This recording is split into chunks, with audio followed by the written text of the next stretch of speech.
We're back with another manual lever espresso machine. This is the Brua 3 Max and it looks a bit like a spider.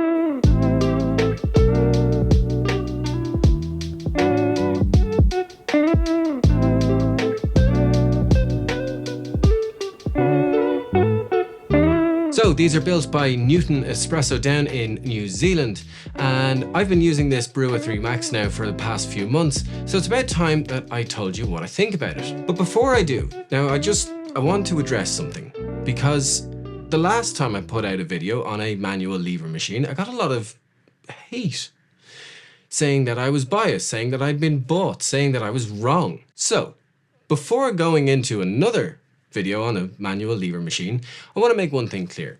The thoughts that I convey in my videos are purely my own opinions, right? It doesn't mean that you have to agree with me.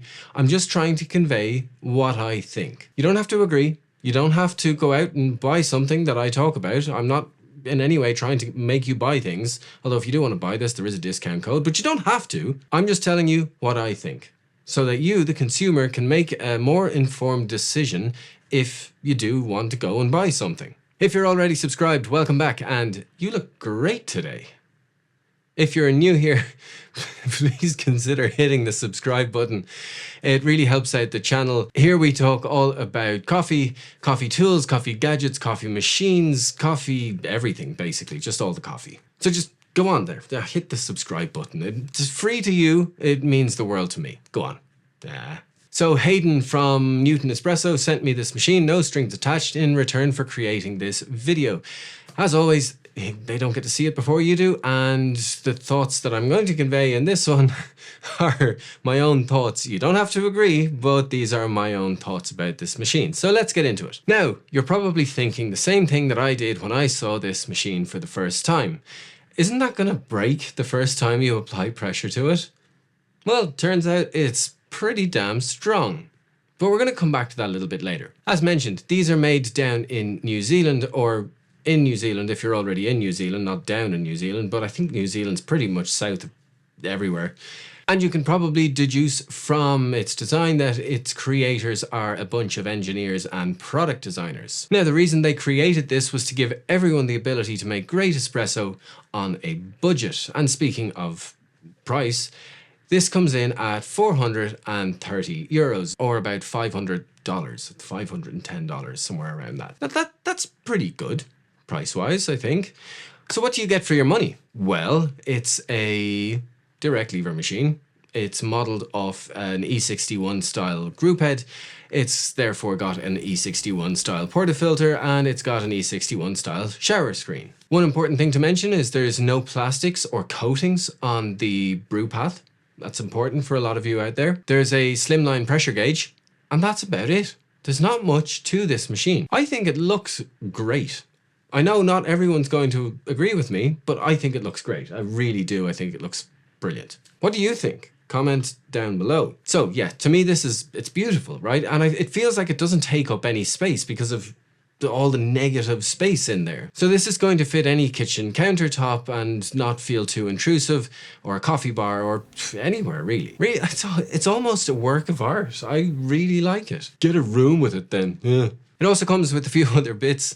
It's got a really lovely tamper. I don't know how to convey this over video, but the tamper just feels excellent. It's sort of, the top bit is aluminium and the base then is stainless steel, very heavy. But the aluminium part is kind of frosted. I don't know how to kind of, it's like frosted. It just feels lovely, really nice. And they've got their logo then on the top. Flat base, no ridges, but yeah, it's beautiful. It's a lovely thing to hold, lovely thing to use. Fingers just kind of perfectly sit into it when you're tamping down.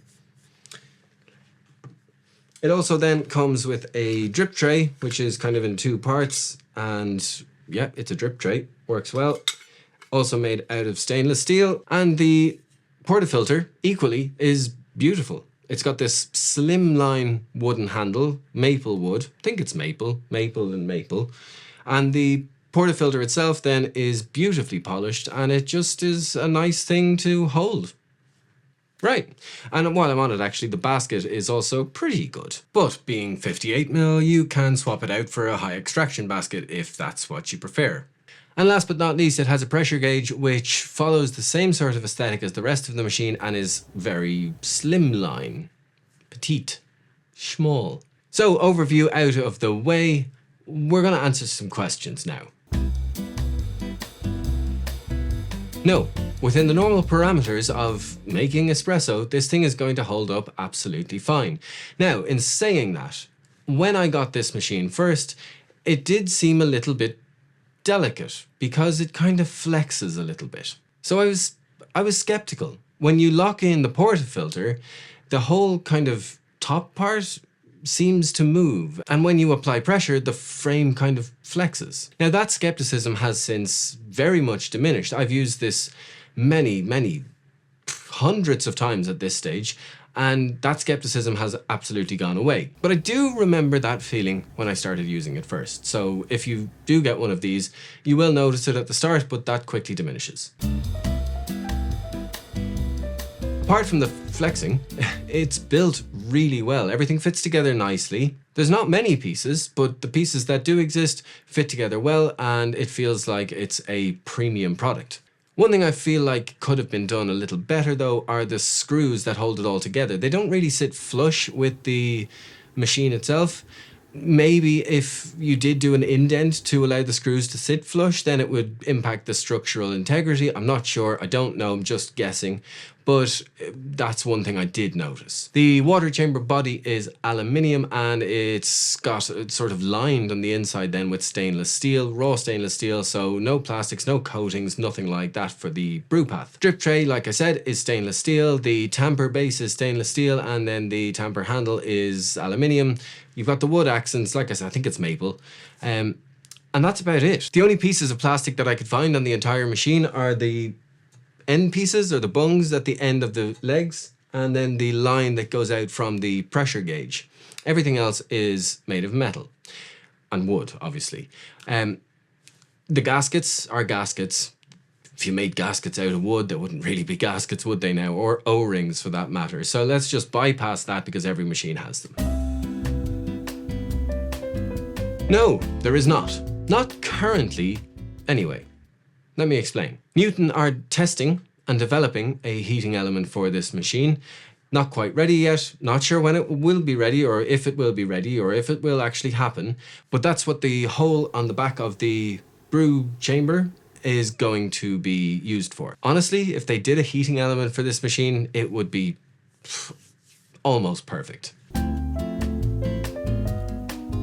For dark roasts, one flush cycle, leave your water in there for about a minute to heat the machine up, flush it out, and then, you can do your puck prep in the same time as that.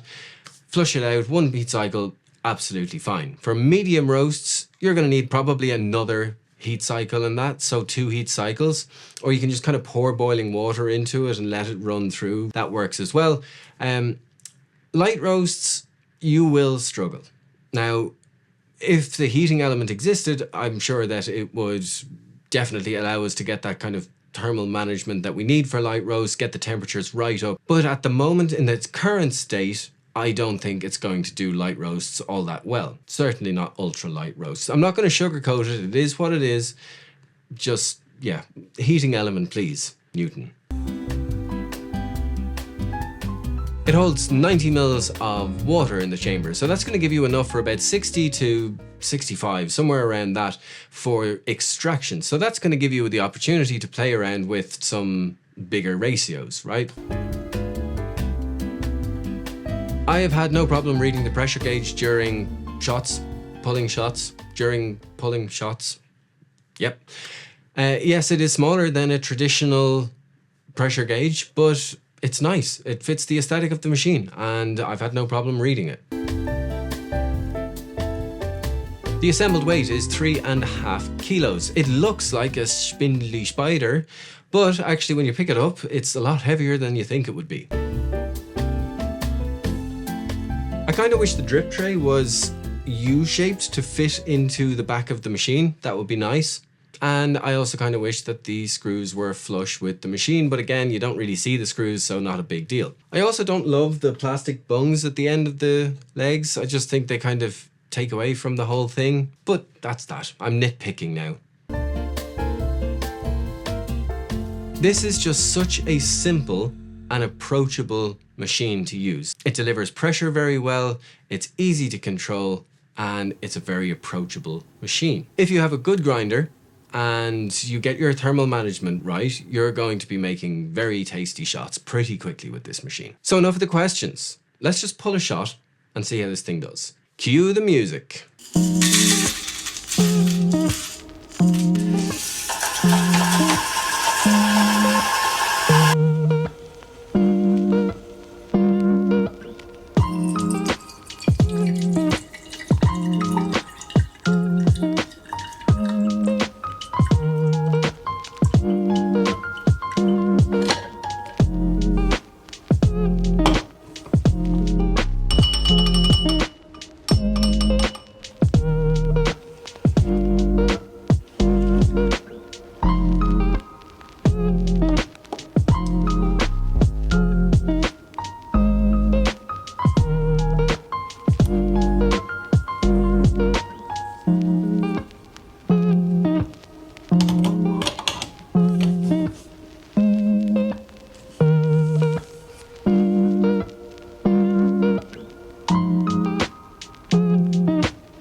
And there we are, a shot maxing out at about 6 bars of medium roast beans on the stock basket, and it's delicious. So that about sums up the Brua 3 Max by Newton Espresso. I think the Newton team have done a really great job with this machine. Again, I think it would be amazing if it had that heating element. Hopefully that comes soon. But out of the box, it's just so approachable. It's easy to use. It's easy to apply and control your pressure. It's just so standard as well with the whole E61 style attachments to it. You can change out the shower screen if you wanted to, change out the portafilter. It is that sort of customizable in a sense. So for light roast drinkers, maybe hold off until the heating element is ready. For medium and dark roast drinkers, go for it. If you like the look of it, you like the manual workflow, you like putting in the work to get your espresso, because it's not like you just pull down and you get your espresso. You have to grind properly, you have to get your puck prep correct, all of that stuff. If you like that process, this is a great machine to consider. If you are considering this machine, hit the link down in the description below. There is a discount code there. In fact, I'll put a discount code on the screen as well, and that'll save you a little bit of money. Thank you, Newton, for that discount. So yeah, great piece of kit, great accessories, great looking machine, in my opinion, and most importantly, great tasty espresso. So what are your thoughts? Let me know in the comments down below. I'd love to hear from you. I try to reply to all the comments. I don't get to all of them, sadly, but I try. As always, thank you for watching, and I'll catch you in the next one. Oh, and don't forget to subscribe. For God's sake, do that now. Quick, go on. Whoop, whoop, whoop. Bye.